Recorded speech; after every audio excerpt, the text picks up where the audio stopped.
Olá, amados pais e graça em Cristo Jesus. Estamos em mais uma ocasião, conversando um pouquinho nessa quarta-feira, nesse nosso culto. Hoje eu quero falar também sobre o Natal. Estamos no mês de Natal e é claro que a gente tem que falar, e já temos falado nas liturgias e tudo, algumas pregações sobre o Natal. Vamos pensar um pouquinho sobre o que é Natal. Primeiro, Natal para nós é o nascimento do novo, é o renovar de vidas através do nascimento de Jesus Cristo, o Filho de Deus prometido para nos salvar. Natal é isso. Natal não tem nada a ver com guirlanda, com árvore de Natal, com bolinhas, com luzinha colorida, embora em um mês festivo, como nós temos no Natal, temos o costume de enfeitar as nossas casas, deixando-as mais agradáveis, mais receptivas, mais bonitas, enfim. Mas Natal vai muito além de tudo isso, vai muito além desse glamour. Natal é a comemoração do nascimento do Senhor Jesus, que nos liberta do império das trevas e nos transporta para um outro reino. Não um reino de corrupção, não um reino de miséria, não um reino de injustiça, mas no reino de amor. Tá bom? Isso é Natal. Outra observaçãozinha sobre o Natal. Jesus não nasceu no dia 25 de dezembro. Tá bom? Não nasceu. Jesus nasceu provavelmente no 1º de abril do 5º ano antes de Cristo, ou do 4º ano da Era Romana. Então Jesus, ele não nasceu no dia 25. A data do dia 25 foi uma convenção humana, foi questão de comércio, né? Foi questão de ajuntamento de pessoas, enfim. Mas nós comemoramos o dia 25 sem prejuízo para nós. Não é o dia, não é, que isso vai determinar a espiritualidade. O dia não vai determinar o valor, não é, que ele representa. Nós comemoramos, escolhemos ou aceitamos a data do dia 25 para comemorar o dia em que Jesus nasceu, efetivando assim a promessa que foi escrita lá em Gênesis capítulo 3, que o rebento da mulher seria o salvador da humanidade, iria deflagrar a nossa salvação diante da morte, do pecado, do mundo e do capeta. Então tá bom, vamos lá. Quero ler um texto bastante conhecido, tentar discorrer um pouquinho sobre ele, que é Isaías capítulo 9, versos de 1 a 6. Leiam comigo, por favor. Isaías capítulo 9, versos de 1 a 6. Diz assim o texto: Mas para a terra que estava aflita, não continuará a obscuridade. Deus, nos primeiros tempos, tornou desprezível a terra de Zebulon e a terra de Naftali, mas nos últimos tornará glorioso o caminho do mar, além do Jordão, Galileia dos gentios. O povo que andava em trevas viu grande luz, e os que viviam na região da sombra da morte, resplandeceu-lhes a luz. Tens multiplicado este povo, a alegria lhe aumentastes. Alegrem-se eles diante de ti, como se alegram na ceifa e como exultam quando repartem os despojos. Porque tu quebraste o jugo que pesava sobre eles, a vara que lhes feria os ombros e o cetro do seu opressor, como no dia dos midianitas. Porque toda bota com que anda o guerreiro no tumulto da batalha e toda veste revolvida em sangue serão queimadas, servirão de pasto ao fogo. Porque o menino nos nasceu, um filho se nos deu, o governo está sobre os seus ombros, e o seu nome será Maravilhoso Conselheiro, Deus Forte, Pai da Eternidade, Príncipe da Paz. Até aqui, depois a gente continua do verso 7 em diante. Vamos orar, queridos. Santo Deus, eterno Pai, uma vez que foi lida a palavra do Senhor, queremos pedir, ó Pai, instrução, iluminação. Que Teu Divino Espírito Santo nos capacite tanto na fala quanto na audição. Que seja um momento de adoração ao Senhor. É o que rogamos em Cristo Jesus. Amém. Vamos lá, queridos, vamos pensar um pouquinho sobre isso. Para nós olharmos para esse texto de Isaías capítulo 9, você precisa voltar lá no capítulo 7. Do capítulo 7 ao capítulo 9 de Isaías vai justamente tratar dessa profecia, dessa esperança, né, do Salvador. Se você voltar um pouquinho lá no capítulo 7, verso 14, você vai olhar assim: portanto, o Senhor mesmo vos dará um sinal. Eis que a Virgem conceberá e dará à luz um filho e lhe chamará Emanuel. Tá, vamos entender isso aí, né? Nessa ocasião, Isaías está falando com o rei Acaz, que é rei de Judá, né? E falando que diante dos seus inimigos, e seja ele Rezim, rei da Síria, e Peca, rei de Israel, o que está sendo dito para Acaz aqui através do profeta é: confie em Deus, que seus inimigos, por maiores que sejam, eles serão derrotados. E ainda mais que há uma promessa sobre o rebento de Davi. Mas Acaz já estava ali olhando para o socorro ali dos assírios e imaginando que é melhor buscar socorro nos homens do que em Deus. É por isso que ele não recebeu proposta, não atentou para a resposta, né, que Isaías dá a ele enquanto pergunta: o que você quer? Olhe para o céu, peça alguma coisa extraordinária aqui na terra, que Deus vai te mostrar o quanto que ele é poderoso. Só que Acaz já estava com o pensamento longe, não queria crer em Deus, já não estava crendo. Então, ele queria se afastar desse compromisso de ter que acreditar em Deus. E o que ele faz? Busca esperança em outro lugar, que é nos homens. E como consequência, a história vai mostrar que o inimigo veio, os assírios vieram e foi um caos.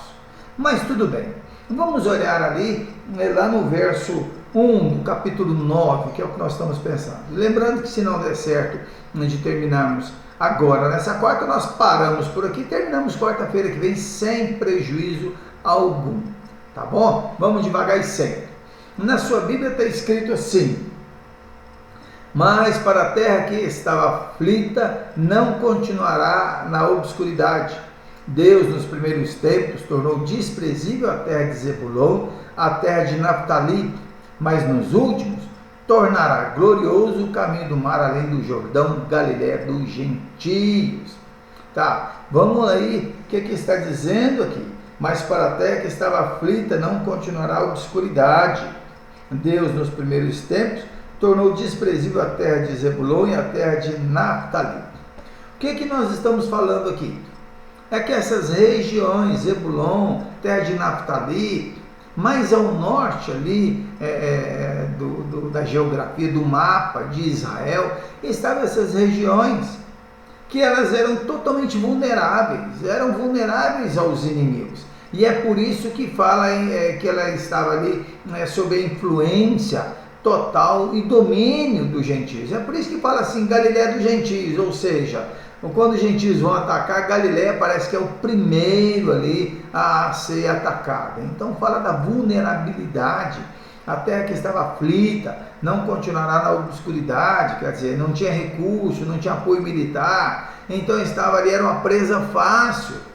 E aqui ela vai dizer que esses primeiros tempos é desprezível, sem valor, sem interesse político. Já viu quando um político não tem interesse por uma região, por um setor? Aquele setor não tem asfalto, não tem iluminação que presta, falta água direto. E não é mais ou menos assim? O que está se referindo aqui para essa região da Galiléia, lá na época, a terra de Zebulon e Naftali, era justamente isso, que era um povo desprezado. Mas olha como a profecia é interessante, que vai estar dizendo aqui no final aqui, mas nos últimos tornará glorioso o caminho do mar, e se referindo ali na Galiléia dos gentios. Por que ele está dizendo aí? Onde você acha um pano de fundo que é desprezível, que não há mais perspectiva, ele apresenta que para esse povo receberia num futuro, receberia ali a oportunidade de receber, de instaurar.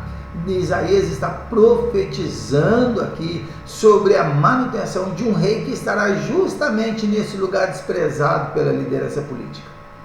Foi ali na Galiléia desprezado, onde até na época de Jesus, tudo que era de ruim eles falaram que vinha da Galiléia.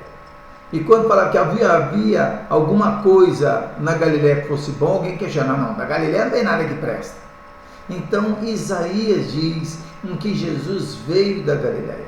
Foi um aspecto profético, quando o fato de Jesus morar lá na Galileia, Mateus capítulo 4 vai falar isso, dos versos 13 em diante, vai falar que Jesus era o Galileu, o Galileu que viveu ali com seu pai carpinteiro. Então observe que uma terra que era desprezada passou a ser referência no mundo como o Galileu, o Salvador vindo de lá. Isso é a profecia de Deus, é frustrar tudo que é conhecimento, entendimento, plano humano. Aqui vai falar, naquela época, imagine Isaías olhando para casa e Deus já falando ao coração dele, Isaías, tanto ali Samaria, o reino do norte vão ser invadidos, eles vão ficar no cativeiro, vão ser levados, presos, aprisionados, e esse povo também vai sofrer. Ao mesmo tempo que Isaías consegue ver essa realidade e mostrar isso para a gente, ele diz que desse momento, dessas cinzas, iria ressurgir o favor de Deus. A perspectiva humana às vezes consegue ver apenas um breu, apenas uma coisa desprezível, mas Deus vê e entende o momento desprezível, mas Ele consegue ver além e ir além disso. É o que Ele está nos ensinando aqui, que Jesus então começa o ministério na Galileia. E quem era Jesus? Salvador da humanidade. E ele recebe o apelido de Galileu. E quem era Galileia? É o povo desprezado que andava na região das trevas, que era alguém que estava aflita.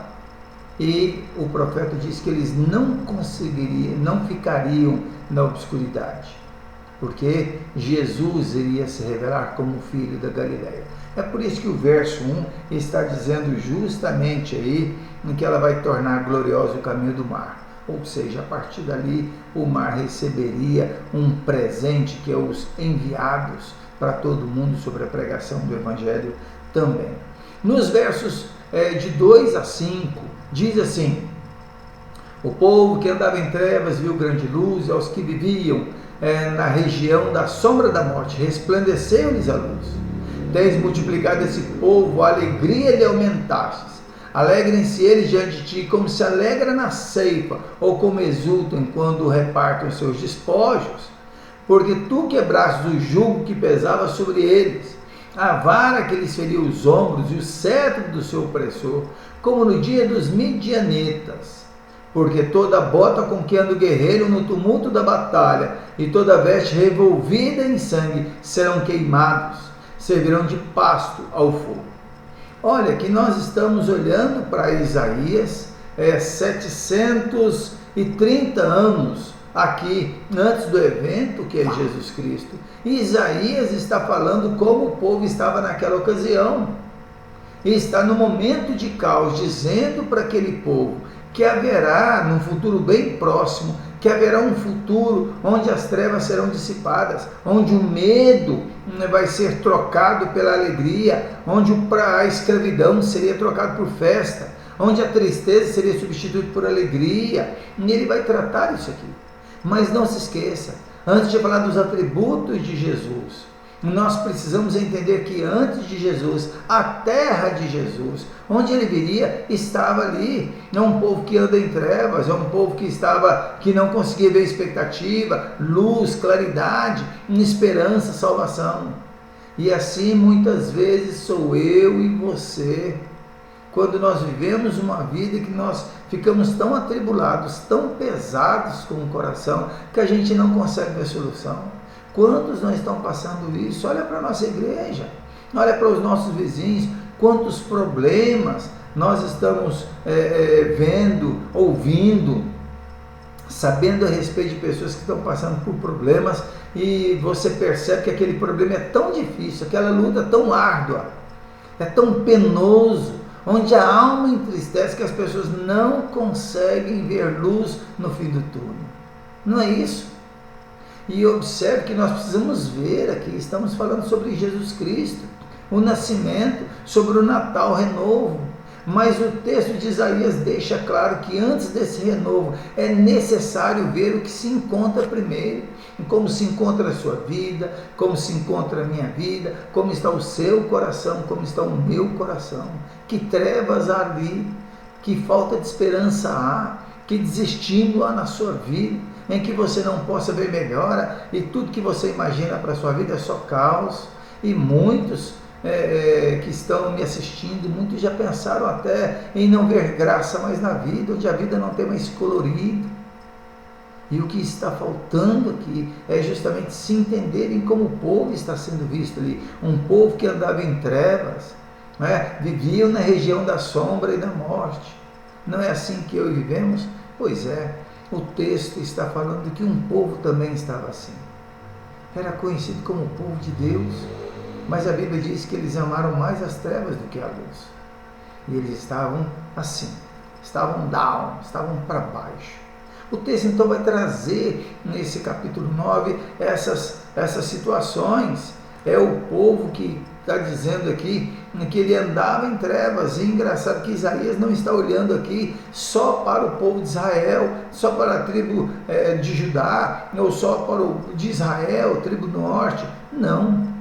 Isaías está falando aqui que o povo que andava em trevas está se referindo a todo o povo, a toda a raça humana que anda em trevas quando Deus não é luz na sua vida. E ele está dizendo que habita ali, ele está falando que aquele povo que Isaías está vivendo no momento, aquele povo que está atribulado, andava nas trevas, é porque o mal está rondando, então a nuvem negra ali. É por isso que ele diz que o povo que andava em trevas, ele só tinha sofrimento, não tinha esperança. Mas Isaías também está tendo um olhar profético, olhando para todas aquelas pessoas que têm uma vida distante de Deus. Ele está dizendo aqui que ele menciona essa situação desse povo como aqueles que vivem na região da sombra e da morte. Se você observar um pouco e tiver uma boa memória, você vai ver Davi, no segundo rei de Israel, o Israel unificado, ele lá no Salmo 23 dizendo: ainda que eu ande pelo vale da sombra e da morte. Então, quando você vê, Isaías faz questão de reportar isso aqui, o que nós observamos aqui, que a expressão refere-se ao mesmo estágio, é uma imagem de angústia extrema, é uma situação em que eu estou sofrendo tanto que não há expectativa, não há esperança para a minha vida. A coisa mais próxima que eu tenho é a morte. A certeza que eu tenho é da morte. O momento que eu estou vivendo, a minha única expectativa é de abrir a porta e, em vez de receber um dia, me recebendo glorioso, eu estou ali, alguém batendo na minha porta, e quando eu abro, é aquele ser, a morte, me aguardando. E simbolicamente aquela foice, aquele capuz preto, aquela foice na mão e falando: eu vim te buscar.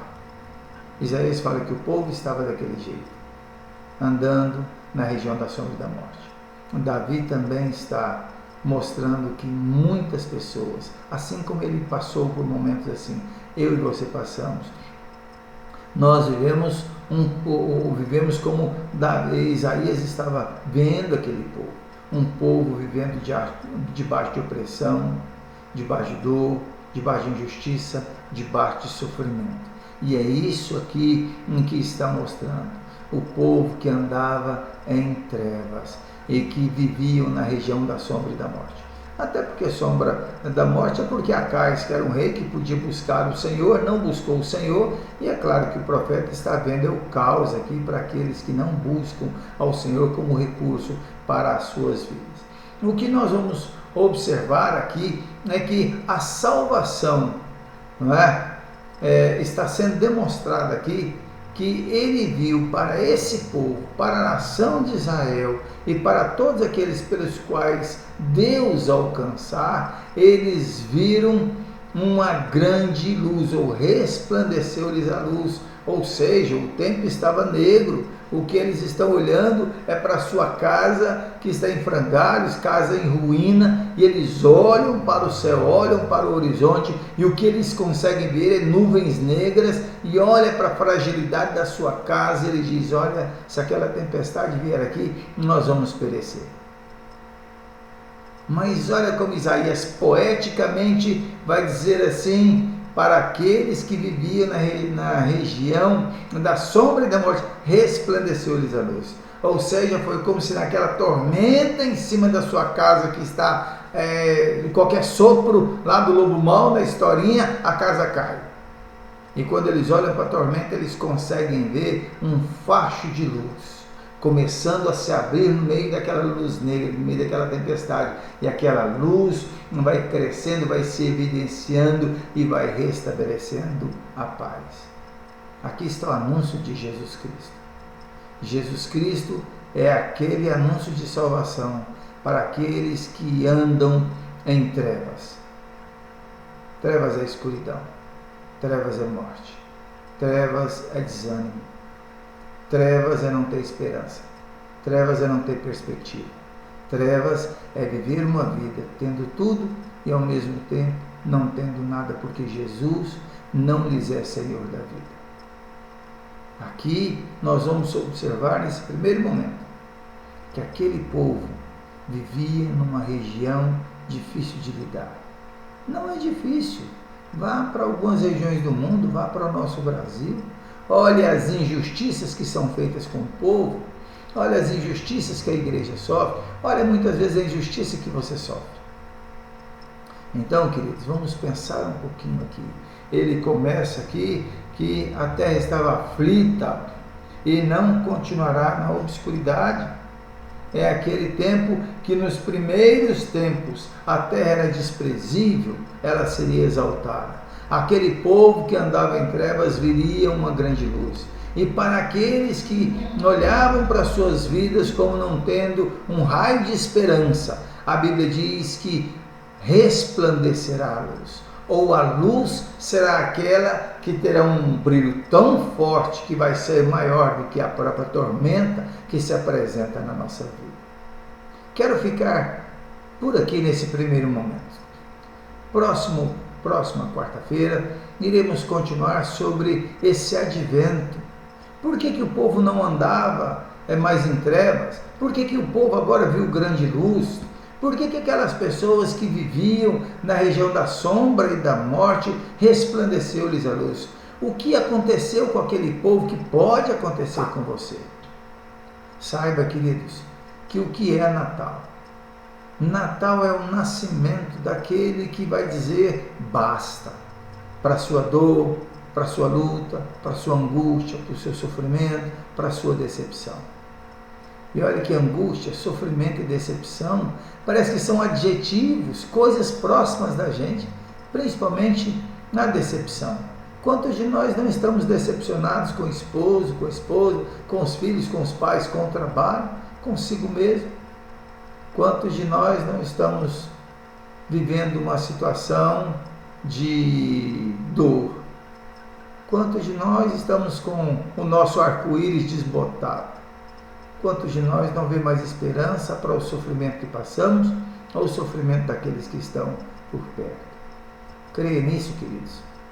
Isaías, do capítulo 7 ao capítulo 9, vai nos mostrar sobre um renovo de vida que é Jesus Cristo. Jesus Cristo é aquele que vai descortinar esse mundo de trevas, que eu e você possamos estar nele, para ser um mundo de luz, um mundo que vai ter justiça, um mundo de paz, um mundo de alegria, um mundo de festa. Mas para isso você precisa acreditar nele. Você precisa acreditar que o seu problema nunca foi, nunca será maior do que Jesus como seu Salvador. Jesus precisa brilhar na sua vida e deve haver Natal, nascimento na sua vida. E o nascimento e o Natal que precisa acontecer é Jesus Cristo sendo o Senhor da sua vida. Se você não sabe como isso se processa, fale com Deus no seu coração. Fala, Senhor, estou vendo um pastor falar que havia um povo antigamente que sofreu porque não aceitaram a soberania de Deus na vida deles. E parece que a minha vida é desse jeito. Parece que Deus não reina, parece que tudo reina, menos Deus. E eu quero que o Senhor faça parte da minha vida.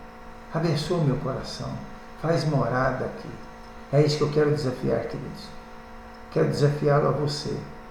Hoje você ouviu um pouquinho sobre o histórico, de um povo que estava vivendo num período muito ruim. Não havia expectativa boa para aquele povo. Pelo contrário, a melhor das expectativas é uma morte rápida. Mas para aquele povo teve solução. Assim como para você, com o seu problema, com a sua luta, tem solução. Creia nisso. Seu filho, seu esposo, sua esposa, seu casamento, sua vida, seus estudos, tudo na sua vida tem solução. Basta que você entregue sua vida para Jesus Cristo. Creia nele e ele vai te ensinar como sair dessa vida de trevas, dessa situação onde a morte, o desespero e o desprezo ronda a sua casa. Vamos orar comigo? Ore comigo. Fale com Deus no seu coração. Feche o olho. Converse com Deus. Fale, apresente a Deus o seu problema. E depois de você colocar a sua dúvida, seu choro para Deus, saiba que Deus ofereceu Jesus Cristo para tomar o seu lugar no sofrimento e te proporcionar vida. Transformar a sua dor em alegria, sua frustração em regozijo, em festa. Creia nisso. Vamos ter um momento de oração. Pai querido e Pai santo, queremos nos colocar na presença do Senhor. Agradecidos, ó Pai, porque o texto da Bíblia fala sempre de Jesus Cristo. Fala do nascimento, que Ele é todo-poderoso, príncipe da paz, Deus forte, maravilhoso conselheiro. É verdade. Mas a Bíblia faz questão de mostrar que antes da chegada de Jesus na vida de um povo, ou na vida de pessoas, aquela vida daquele povo e a vida daquelas pessoas se encontram em grande dificuldade. Por isso, Pai querido, quando pensarmos sobre Natal, que não só possamos pensar nas luzes, nas festas, nas comidas, nas reuniões festivas, no colorido, mas que possamos nos lembrar também que Natal é um nascimento, é uma luz que resplandece em meio às trevas. E que trevas são essas? É a vida de todos aqueles que vivem distante do Senhor. Por isso, Pai querido, tenha misericórdia de nós. Venha nascer no coração de muitas pessoas. Venha nascer de fato. Que o Natal seja uma resposta imediata a todo aquele que sofre e busca e carece do Senhor. Que Natal não seja esse vazio colorido que a mídia tem pregado, mas que Natal seja de fato o renovo de vida em Cristo Jesus. Por isso nos abençoe aqueles que nos ouvem e que possamos refletir que Jesus nasceu, mas nasceu como consequência de vidas que estavam perecendo e padecendo numa região de sombra da morte. Que o Senhor nos abençoe e abençoe a todos aqueles que nos ouvem. É o que pedimos isso em nome de Jesus. Amém. Amém, irmãos. Que Deus nos abençoe e na próxima ocasião, na próxima quarta-feira, estaremos dando continuidade sobre o texto de Isaías, versos de 1 a 6. Ou quem sabe a gente passe um pouquinho. Esse primeiro momento foi para mostrar justamente o porquê que Jesus veio, qual foi a razão, o motivo pelo qual ele veio, né? E por que o texto está dizendo esses contextos históricos aí, tá bom? Continuem com Deus e até a outra oportunidade. Até, amados.